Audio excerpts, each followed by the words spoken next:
Israel is their fatherland and India their motherland. দেখুন, এই নরেন্দ্র মোদীর মতো গুলবাজ লোকেদের না বাপ মায়ের ঠিক নেই। আজকে ইসরায়েলকে বাবা বলছে, কালকে ট্রাম্পকে বাবা বলবে, হ্যাঁ, তারপর আবার কাকে বাবা বলবে। ইসরায়েলটা হচ্ছে ফাদারল্যান্ড ওই অন্ধভক্তদের। এই যে উনি বলে দিলেন দুম করে ফাদারল্যান্ডের কথা, যে দেশটার আমরা অস্তিত্ব স্বীকার করি না, যে দেশটার জন্ম বা কোনো কিছু আমরা স্বীকার করি না, সেই দেশটাকে বাবা বলে দেওয়া, সেই দেশটা বাবা হলো কবে, কার বাবা, কি বোঝাতে চাইলেন? ভারতবর্ষের ডেমোক্রেসির বাবা কি উনি? যে জোর যার মুলুক তার, আমেরিকার জোর বেশি, সেই কারণের জন্য তারা সারা পৃথিবীতে জোর ফলানোর চেষ্টা করছে। আজকে ইরান, এর আগে ভেনেজুয়েলা ছিল, তার আগে গ্রিনল্যান্ড ছিল, এরকম একটার পর একটা দেশ তারা এরকমভাবে দখল করে যাবে। এই ট্রাম্প পাগলাটা মেগালোম্যানিয়াক স্বৈরশাসক। হিটলারও এই জিনিস করেছিল। হিটলারও বিশ্ব দখল করতে গিয়েছিল, পোল্যান্ড, চেকোস্লোভাকিয়া, ফ্রান্স, একটার পর একটা দেশ দখল করে গিয়েছিল। তারপর গিয়ে কিন্তু সে ধাক্কা খেয়েছিল। রাশিয়ায় গিয়ে হিটলার পুরো শেষ হয়ে গিয়েছিল, শুয়ে পড়েছিল। একদিন ট্রাম্পেরও পতন হবে। ট্রাম্পও একটা পাগল, নরেন্দ্র মোদীও তার দোসর, সেও পাগল। আজকে আমেরিকা এই যে সাম্রাজ্যবাদের একটা বিভৎসতম রূপ দেখাচ্ছে, সেইটাও কিন্তু একদিন না একদিন এর পতন হবে। মোদী বলছেন, প্রকাশ্যে বক্তব্য দিচ্ছেন, তিনি বলছেন ইসরায়েল হচ্ছে আমার ফাদারল্যান্ড এবং ইন্ডিয়া হচ্ছে মাদারল্যান্ড। ইসরায়েল কি তাহলে আমাদের ফাদারল্যান্ড? সত্যি সত্যি বলুন তো।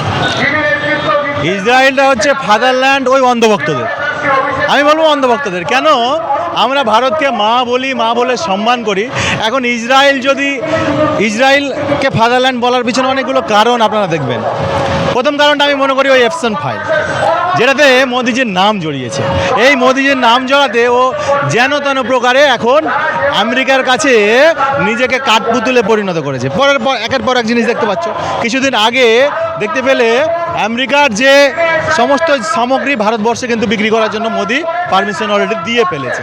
এতে বাংলার যারা উদ্যোক্তা, ছোট ছোট উদ্যোক্তা, যারা বাংলার ছোট ছোট কোম্পানি ছিল, তাদের মুখে কিন্তু ঝামা ঘষে দিল এই মোদি, শুধুমাত্র নিজেকে বাঁচানোর জন্য।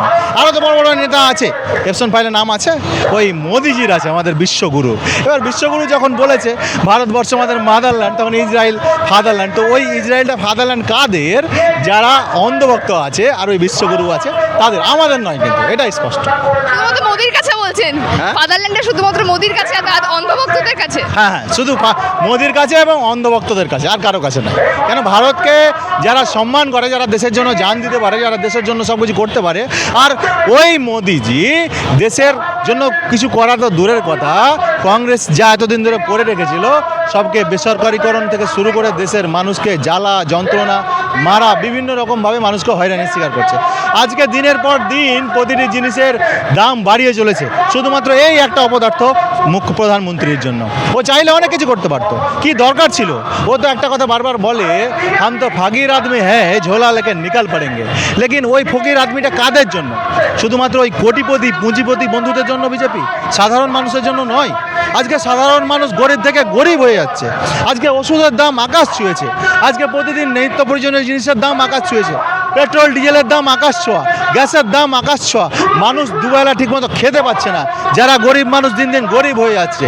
কার শাসনকালে? ওই বিশ্বগুরুর শাসনকালে, ওই মোদিজির শাসনকালে। কি বলবেন এটা নিয়ে? মানুষ বুঝে গেছে। এবং আগামী বাংলায় যে নির্বাচন আসছে, মাঝে মধ্যে যারা পরাজয়ী পাখির মতো বাংলায় এসে ভোট চাইছে, বাংলার মানুষকে বিভিন্ন বিজেপি শাসিত রাজ্যে মারছে, মারার পরেও আজকে বাংলার 100 দিনের কাজের টাকাও বন্ধ রেখেছে, ঘরের টাকাটাও বন্ধ রেখেছে। উত্তরবঙ্গে ভয়াবহ বন্যা হলো, উত্তরবঙ্গের মানুষকে কিছু দেয়নি।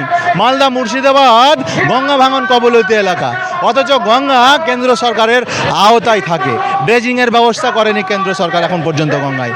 বড় বড় ঢপের চপ আর ঝালমুড়ি বিক্রি করতে আসছে ভোটের সময় বাংলায়, বাংলার মানুষ তাদের ধরে ফেলেছে। আর সব থেকে বড় জিনিস যেটা, বাংলার মানুষের সাথে উন্নয়নের লড়াইয়ে যখন মমতা বন্দ্যোপাধ্যায়ের সাথে পারছে না এই মোদি, তখন বাংলার সাধারণ মানুষের ভোটটাকে কেটে দিয়ে ভোটে জিতার চক্রান্ত করছে এই ইসিআই আর ইলেকশন কমিশন আর বিজেপি মিলে। মানুষ ধরে ফেলেছে, শুধু সময়ের অপেক্ষা। ভোটে বিজেপিকে বাংলার মানুষ এইবার পচা ডিমের মতো ওই বঙ্গোপসাগরে ছুড়ে ফেলবে। দাদা, আমরা দেখতে পাচ্ছি ইরানের ওপর বারংবার করে আক্রমণ করছে ইসরায়েল এবং মার্কিন যে সমস্ত পুঁজিপতি রাষ্ট্রগুলি রয়েছে। সেই জায়গায় দাঁড়িয়ে যেখানে দেখা যাচ্ছে ইরানের যে নাগরিক জীবন একেবারে ব্যাহত হচ্ছে, কি বলবেন আপনি? এটা তো মানে এই মুহূর্তের সিস্টেমটাই এরকম হয়েছে। ফ্যাসিবাদ, পুঁজিবাদ একটা নব আগ্রাসনবাদ শুরু করেছে। আজ থেকে 100 বছর আগে যেমন সারা পৃথিবীতে এই রকম এই আগ্রাসনবাদ, এই সাম্রাজ্যবাদ একটা চরম রূপ নিয়েছিল, তখন ইউরোপিয়ান বিভিন্ন দেশ ছিল, সারা পৃথিবী তারা দখল করেছিল। এখন আমেরিকা সেই জায়গাটা নিয়েছে। আমেরিকার আজকের দিনে এই নব আগ্রাসনবাদ বা নব সাম্রাজ্যবাদ সেটা তো ওই রকম আগেকার মতো নয় যে কোনো একটা দেশে গেল, সেই দেশ আক্রমণ করলো, দখল করে ফেললো। এখন অর্থনৈতিক সাম্রাজ্যবাদ শুরু হয়, তারপর সেইখান থেকে তার কাছ থেকে বাণিজ্য নিয়ে একটা আগ্রাসন করে। সেটা যদি তারা মেনে না নেয় তখন হয় এই আক্রমণটা। আজকে সেই জিনিসটাই তারা করছে। আর আমেরিকা পরিষ্কার একটা নীতি নিয়ে চলে, জোর যার মুলুক তার।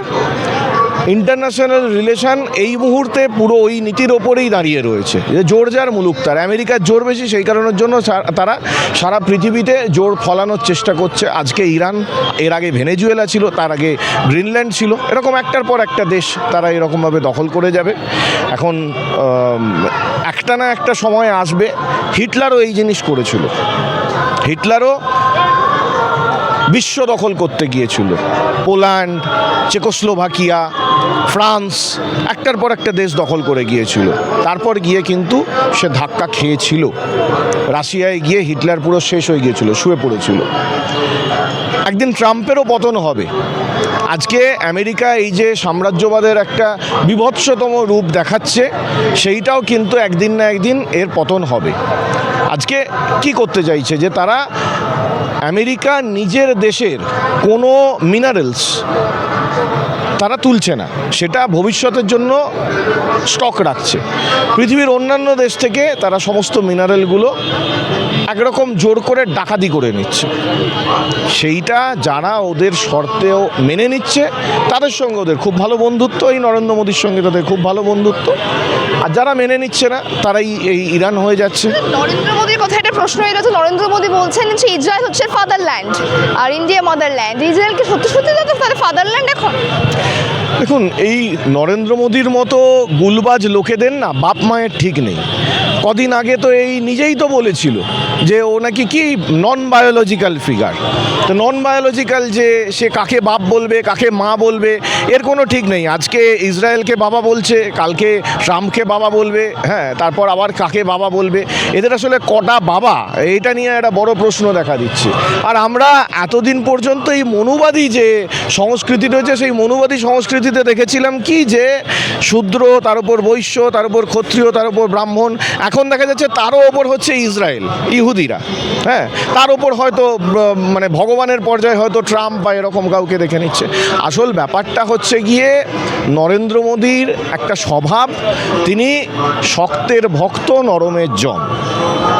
যেহেতু এই ট্রাম্প পাগলাটা একটা মেগালোম্যানিয়াক স্বৈরশাসক, ওই কারণের জন্য তার ভক্ত। আজকে ট্রাম্পকে বাবা বলতে বাকি রেখেছে। এদিকে খুব নিজেকে বিশ্বগুরু বলে প্রমাণ করার চেষ্টা করেছিল, 56 ইঞ্চি ছাতি। কিন্তু দেখা গেল যে 56 ইঞ্চি তার ছাতি হতে পারে, কিন্তু ট্রাম্প একবার চমকাতেই সে কিন্তু সুরসুর করে ল্যাজ গুটিয়ে পালিয়ে গেল। মানে তার শিরদাঁড়াটা 56 ইঞ্চি নয়। তো এই ধরনের লোকেদের কোনো কনসিস্টেন্সি বলে কিছু নেই। ট্রাম্পও একটা পাগল, নরেন্দ্র মোদীও তার দোসর, সেও পাগল। আর এই মুহূর্তে এ যেমন ভারতবর্ষকে পাগল করে ছাড়ছে, ট্রাম্প সে তো আরও বড় বিশ্বগুরু, আরও বড় মাতব্বর, সারা পৃথিবীটাকে পাগল করার চেষ্টা করছে। প্রথম কথা হচ্ছে, ঐতিহাসিকভাবে দেখতে গেলে আমরা কিন্তু বরাবরই ইসরায়েলকে কোনোভাবে দেশ হিসেবে গ্রহণ করিনি।